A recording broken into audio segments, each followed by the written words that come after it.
कौन सा मैं नाम ढूंढूं उस दलिंदर के लिए, कौन सा मैं नाम ढूंढूं उस दलिंदर के लिए जिसने रिश्ते सॉरी जिसने पेपर फोड़ डाला चंद पैसों के लिए।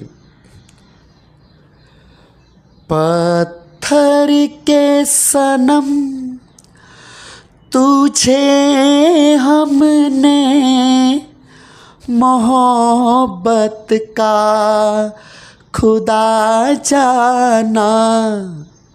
खुदा नहीं, आय एम सॉरी, पुन्हा एकदा चुकी झाली।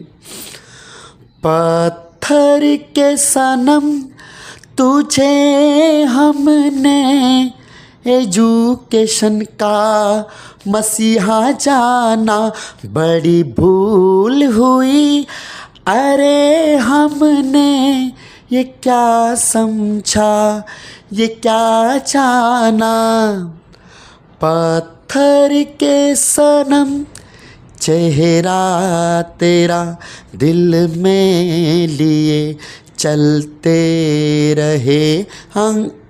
कुठं भटकतो मी? आय एम सॉरी, हे काय मोहब्बत किंवा प्रेमाचं गाणं नाही आहे, तर एक घडलेला प्रसंग आणि त्याच्यावर मॅच होतं तुटक्या फुटक्या आवाजातून।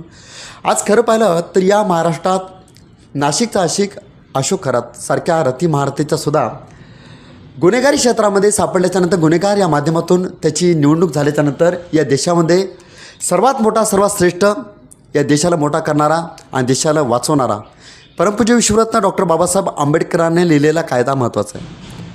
आज किती मोठे रती महारथी असतील, कायद्याच्या पुढं ते सर्व समान असतात आणि कायद्यामध्ये तेवढी ताकद आहे। रती महारथीची सुद्धा माती करण्याची ताकद फक्त बाबासाहेब आंबेडकरांनी लिहिलेल्या कायद्यामध्ये आहे। आज खरं पाहिलं इतकं मोठं अशोक खराचं प्रकरण जर समोर आल्याच्या नंतर सुद्धा या देशामध्ये आजही पैशाच्या पाठीमागं सुसाट धावणारे, पैशाची हवारी धाव मनामध्ये ठेवून लाखो विद्यार्थ्याचं भविष्य खतऱ्यामध्ये आणणाऱ्या लोकांनासुद्धा भीती वाटत नाही का? कोणाचं पाठबळ मिळतं हा सुद्धा मोठा प्रश्न आहे।